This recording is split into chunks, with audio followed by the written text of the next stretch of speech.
Hello, it's the Friday Talkie. You know, I can't help smiling every time I say that. I might be having a really crappy day, but the moment I sit down and say that, I can't, it just puts a smile on my face. That only just occurred to me. Okay, waffling. First off, I want to say a thank you to DemonOfGaming, Jake. He isn't the first person to write a song and perform a song for and or about me. That honour goes to Huey999, but he did one this week and it really put a smile on my face that I had to mention it. So I'm going to put a link down there. Go check that out if you feel so inclined. It's cool, it's fun. Yeah, check it out for yourselves. I can't really say any more than that, except it put a smile on my face. It was just such fun to watch and listen to. So cheers, Jake. Second, I've got two main subjects to talk about this week, and I'm trying to decide which to talk about first. Okay, now the first one I will talk about is the one I was going to talk about second, but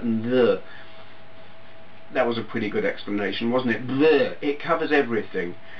If anyone ever asks you why something or other, just say blur. You got to do the hand motion, and they will understand, or not. Yeah, I got a message from AtariLeaf, Jeremy, who suggested a topic, because I do sometimes struggle for a topic. So when I do get suggestions, every now and then I will sort of think, yeah, good suggestion, and this one was. So cheers for that, Jeremy. The topic, he had come across a thread in a forum, and I can't remember which forum, but I'm going to put a link down there to it, just for those who want to check it out. And it was, some chap was asking the question, are Atari era consoles, I'm not sure if he was talking about Atari specifically, but certainly consoles from that era, have they kind of faded in terms of collectability now?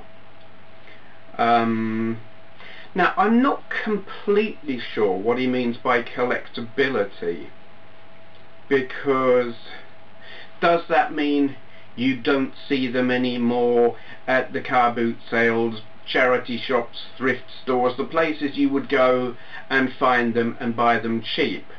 Does he mean collectability like that, as in availability, or does he mean desirability, people who collect games, or the larger proportion of people who collect games perhaps are not interested in them anymore? I'm not sure which of those he meant, or maybe both, but I suppose in the end it doesn't matter which one he meant. Either one of those will be an interesting question, because there's a valid kind of point of view on both of those, I think. I had a ponder on it anyway, because it is absolutely true that Atari era stuff, okay, first of all, you don't find it in anything that era in your charity shops anymore, in your cash converters, at your car boot sales. I haven't been to a car boot sale for a couple of years now. The last time I did, the only thing I was coming across, like in terms of old stuff, was PS1. That was the oldest thing I could find, was a PS1. There was nothing 16-bit era, there was nothing 8-bit era. I mean, places like cash converters, no, you're lucky if you can find anything earlier than, well, if you can find PS1. And no, actually no, they have got some Mega Drive stuff in one of the cash converters in town. It's absolute all rubbish, there's nothing worth buying. But anyway, so that's absolutely true, you can't find that kind of stuff out in the wild, you've got to look on eBay. But what about in terms of people who are collecting, dedicated collectors? It's probably true that there are fewer people who collect Atari era, and I mean by that I mean Atari 2600, ColecoVision, Vectrex, thingy Channel F. I'm thinking, what the bloody hell is it called? Fairchild, didn't they make aeroplanes? Anyway, the Channel F thing, yes. There are fewer people collecting those than NES, SNES, Mega Drive, Master System, blah blah, everything since then. And the more recent you get, I think you'll find the more people are collecting. And there is a good reason for that.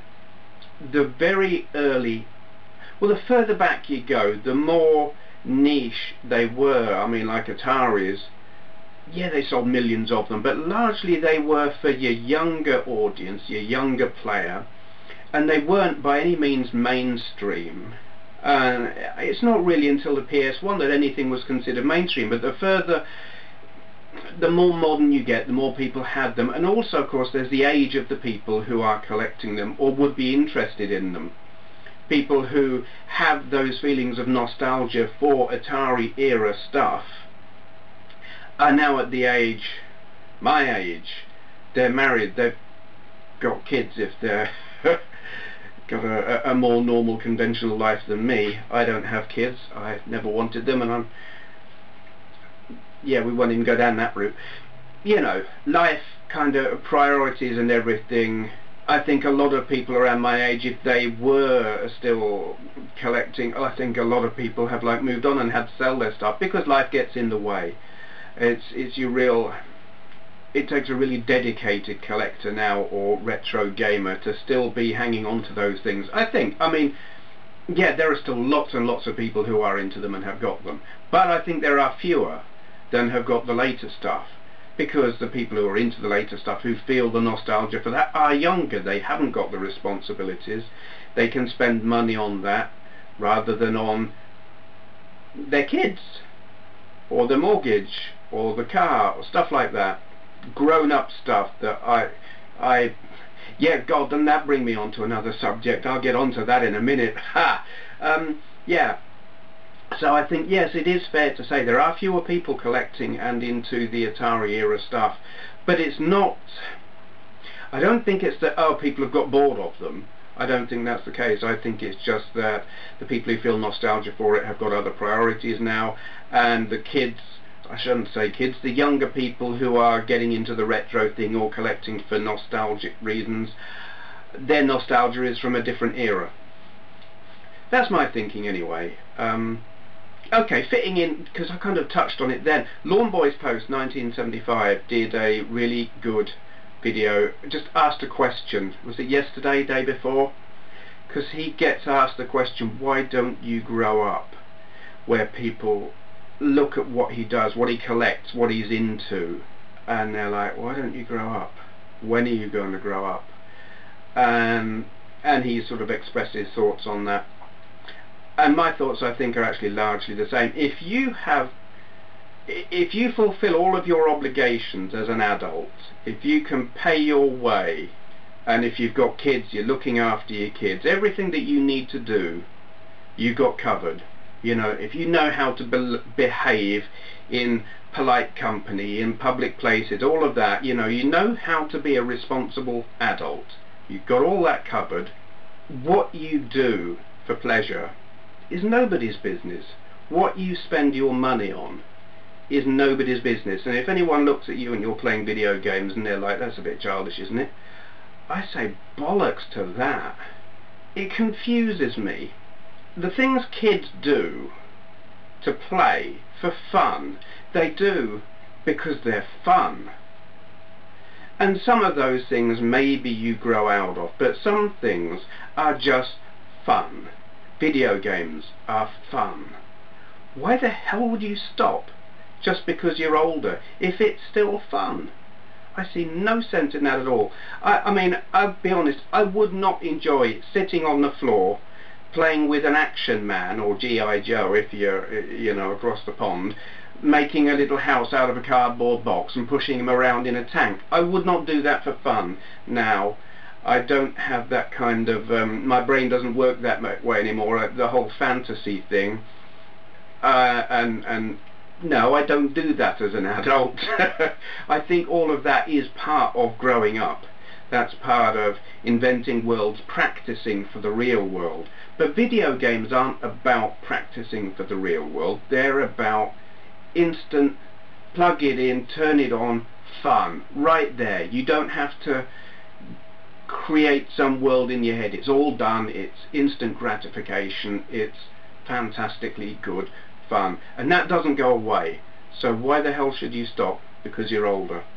And I mean, that can apply to modern games, retro games, any kind of games, or anything else, in fact. I mean, if you want to play with your Action Man or G.I. Joe, why the hell not? I don't, but some people might be into that. I don't know. Yeah. So, those are my thoughts on that. I had forgotten about that. I thought yesterday, yeah, I'll talk about that, and then I'd forgotten I was going to talk about these two other things. But then I remembered. So there's that. That's my answer to Dave's video.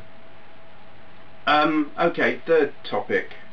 Yeah, this kind of covers a few things that I've been watching in online and in magazines. Something Rich ReviewTechUSA brought up yesterday, day before. The new Xbox, when it comes out, whether it's called 720 or whatever it's called. Alright, we're getting used to and really objecting to the whole digital rights management bullshit that's being included in a lot of stuff now, gaming wise. And the new Xbox, it is rumoured, I don't remember exactly who it was who said this, reported this first. I heard it from Rich. They're saying it is going to prevent the use of second-hand games. It's going to be disc-based. It's not downloadable content, it's disc-based, and in some way or other it's going to lock out second-hand games. Maybe that means you've got to put a code in and it will lock that disc to your, I mean not physically but digitally, mean that this will only work on that one console or with that user account. Maybe that's going to shut out anyone who hasn't got an internet connection from using it more than once straight away. But that's alarming. I don't like it. A lot of people won't like it. It's the way the gaming industry, or one side of it, is pushing at the moment. I'm horrified because it is going to, never mind that it's going to destroy the second-hand market. That's what they're trying to do. They're pure. It's misguided. Rich covered this really well, so I don't even need to go there. He's covered it. I will link to his video. So there's that. On the other side, there seems to be another side. That's the thing. In terms of consoles, I don't know if this is a backlash. What am I talking about? I'm talking about this thing here, Retro Gamer. I'm not talking about Retro Gamer magazine, but it's in Retro Gamer magazine. I might as well plug them since I'm showing their pages. This console, it's the iPod of retro. It's by Blaze, and it's called the Game Gadget. Now, and there was also, I saw a story that was linked to on Facebook yesterday, linked by Rob MaximumRD, and it was a rumoured handheld console by Neo Geo, by SNK rather, and it's a Neo Geo handheld, not like the Neo Geo Pocket Color, but it's probably, like all of these things seem to be, ARM based. I'm going to guess it's ARM based, and I'm going to guess it does its thing by emulation. That's what that Game Gadget does. It's all based on emulation. Now these two appear to, the software would be downloaded through some kind of online store. I don't know if the Game Gadget would allow you to use downloaded ROMs, possibly, maybe. But these are all part of, there is a trend for handhelds that use emulation. They seem to be Linux based a lot of the time, and they'll emulate all sorts of stuff. Open systems, anyone can program for them, which is why they're chock full of emulators. And you can download and play your retro gaming stuff. And I mean, you've got your, from your GP2X, your GP32, your GP2X, your GP2X Wiz, your GP2X Canoe, whatever that thing. There's that Dingu, is it A380 or something like that? It sounds like an Airbus thing, I don't know.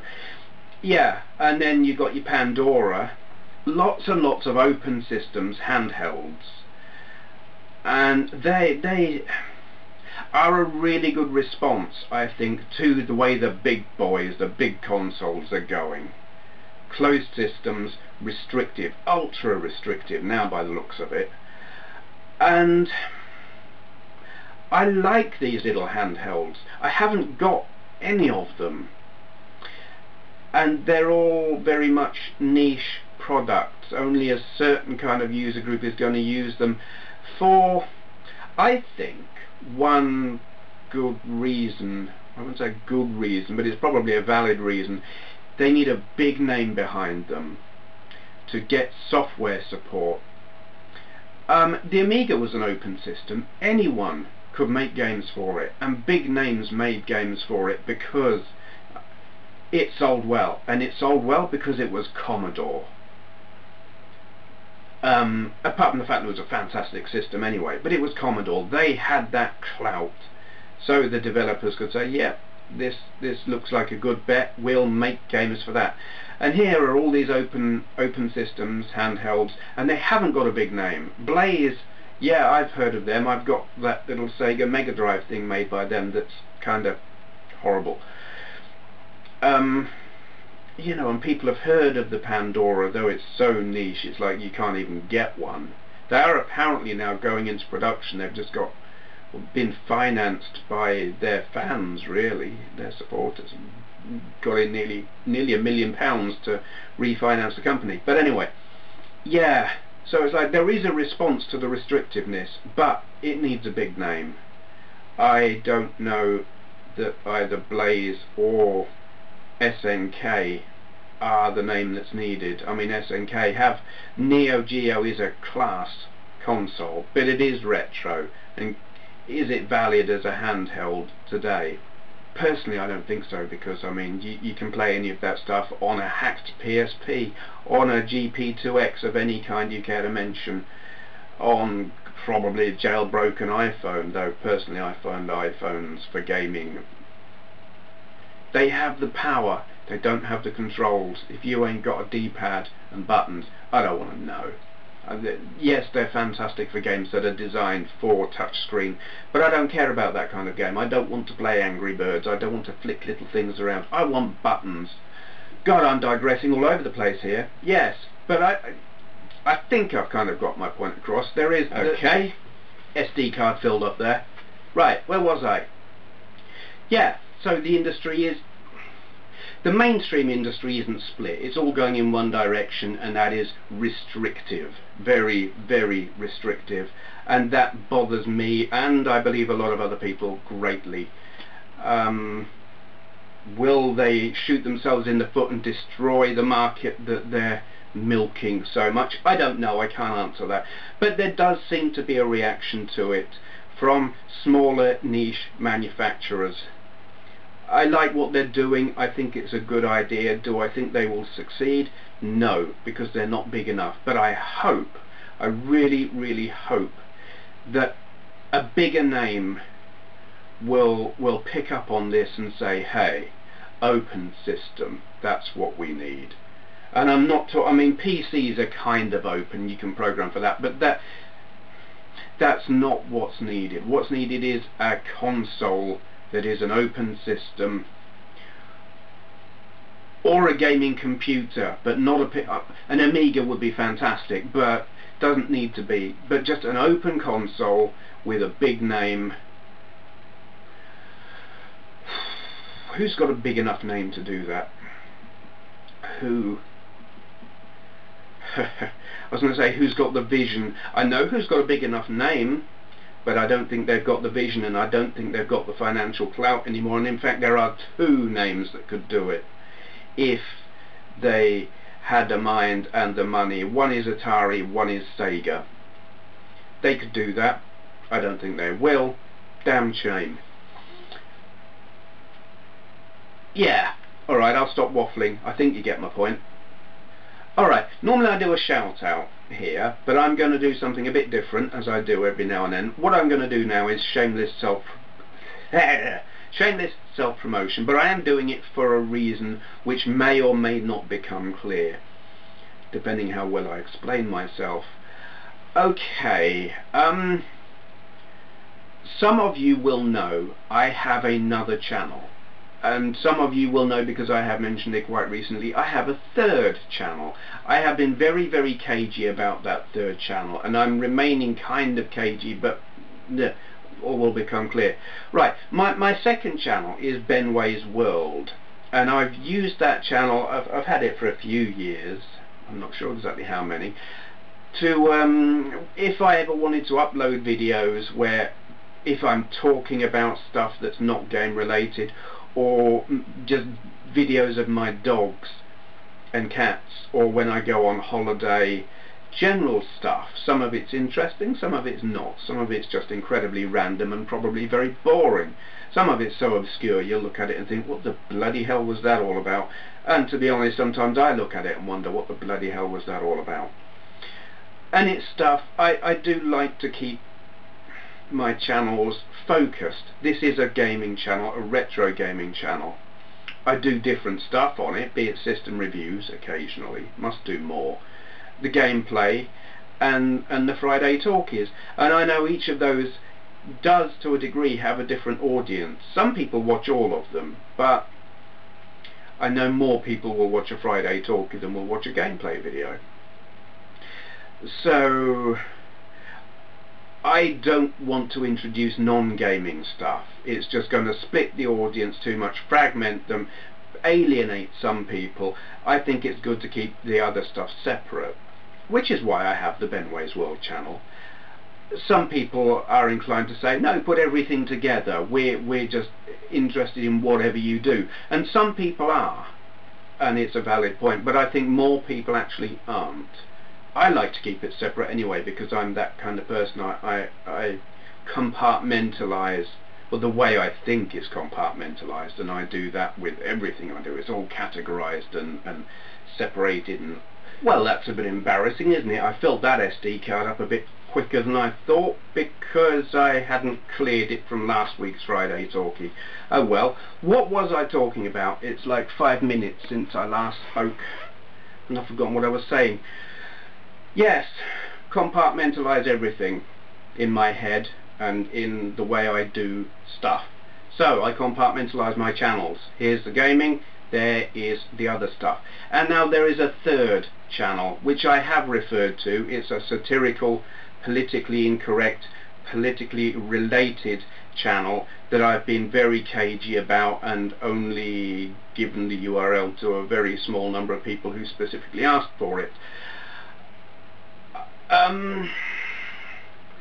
On my second channel tonight I'm going to publicly unveil, shall we say, that third channel. Why am I doing it there and not here?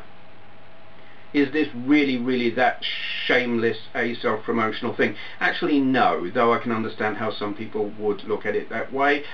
I am doing it partly because it's not gaming related, partly because the people who go to my second channel, to Benway's World, go there because they're interested in me and what I do, where the people who come here and not there are really just into the gaming thing. And that's fine, because this is a gaming channel. So I guess the subscribers I have at Benway's World are like the dedicated... I'm never ever going to use the word fans. I don't... You know, I'm not a celebrity, I don't have fans. There are just people who are more interested in me and the other things that I do than some other people, and those are the people who go there, and I think they're probably the people who will be more interested in and more likely to get what it is I'm doing on the third channel. So if you want to know about the third channel, go there soon. I will be recording the unveiling video explanation thing and explaining more what it's about after this. I'm recording this, then I'm recording the Benway's World video, and then I'm recording another video for the third channel. Wow, isn't that like... Well, that's a lot of video recording, a lot of editing, a lot of uploading, and a hell of a lot of explaining. There it is. So yes, Benway's World, if you want to see what my life is like a little bit more than you see here, and also if you're interested in seeing this kind of edgy, somewhat dodgy comedy channel. Okay. So I don't get to turn the camera around now as I normally do when I'm doing a shout out, because it's pointing at me already. Closing comments? You know what I say at this point. You know what I say. More of the same. Yeah. I ain't really got anything else to tell you. I've got a few Atari games left to upload videos of.